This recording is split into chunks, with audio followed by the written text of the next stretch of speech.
Bollywood big B Amitabh Bachchan दिल के सुकून और अच्छाई की तलाश में कुरान पाक पढ़ने लगे। पूरी दुनिया के दिलों में घर करने वाले बॉलीवुड बिग बी अमिताभ बच्चन का दिल खुद बेचैन है। उन्हें सुकून दिल और हालात पुरअमन रखने के लिए किसी ने मशवरा दिया कि कुरान पाक पढ़ें। इस हदायत पर अमल करते हुए जब अमिताभ बच्चन ने कुरान पाक का मुतालिया शुरू किया तो हैरत अंगेज तौर पर उन्हें करार आया।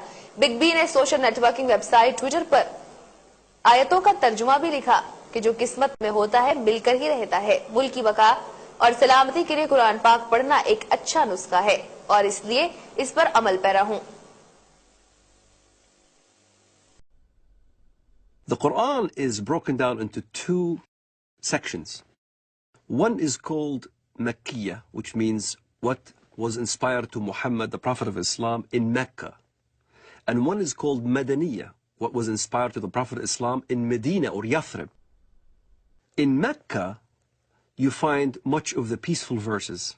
Muhammad used to live with the Jewish community and the Christian community in peace and harmony. So there was many verses in the Quran that even the Muslims used to worship in the direction of prayer towards Jerusalem.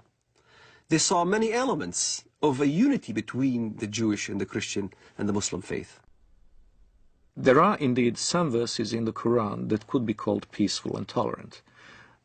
Notably the injunction against compulsion in religion. Those verses almost invariably date back to the beginnings of Muhammad's prophetic career in his native city of Mecca, where he was powerless, where he was only beginning to attract followers. Only few relatives and friends accepted the religion at that time, and he had many foes, so the revelations of that time were very peaceful. Well, it all changes with the establishment of Muhammad's theocratic statelet in the city of Medina. He becomes a warlord, he becomes the head of a totalitarian state, he becomes very rich, very powerful, and very intolerant. And then many of these early verses, in fact, get abrogated. In Surah 2, verse 106 of the Quran, it says, or Allah says, I should say, that if we abrogate, we being Allah, abrogate a verse, then we'll give you one that's better. Whatever a verse, revelation, do we abrogate or cause to be forgotten, we bring a better one or similar to it. Know you not that Allah is able to do all things? This is the basis, the foundation of the Quranic doctrine of nasikh, which is abrogation. And it is the idea that when there are verses that are contradictory or appear to be contradictory in the Quran, the one that is revealed later chronologically is better, as Allah has promised, and cancels the earlier one. Now the violence started. Now you had to weigh between peaceful verses and non-peaceful verses.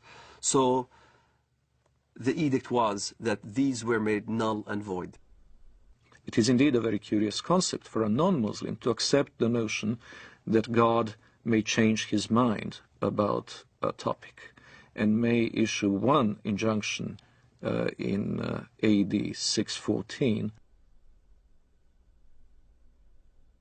and then a very different one in AD 627.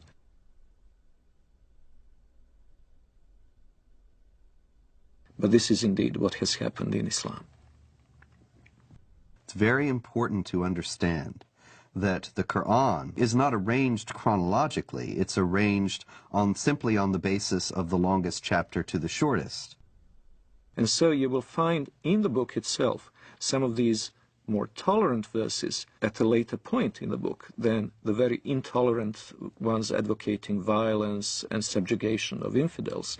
But that doesn't mean they came into being later on. Quite the contrary. If there is ever a contradiction between two injunctions, the ones that came later on in Medina are the ones that retain their validity, and the early ones from Mecca have been abrogated.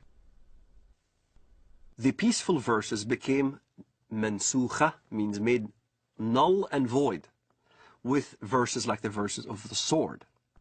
Traditional Islamic theology has it that the 9th chapter of the Quran, Surah 9, is the last revealed, in the career of the Prophet.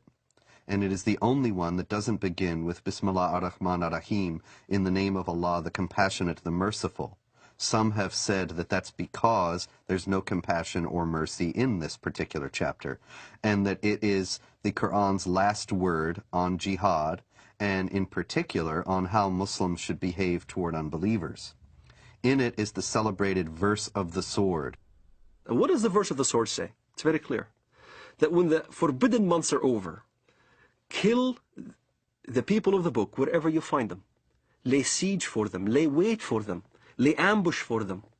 Kill them wherever you find them.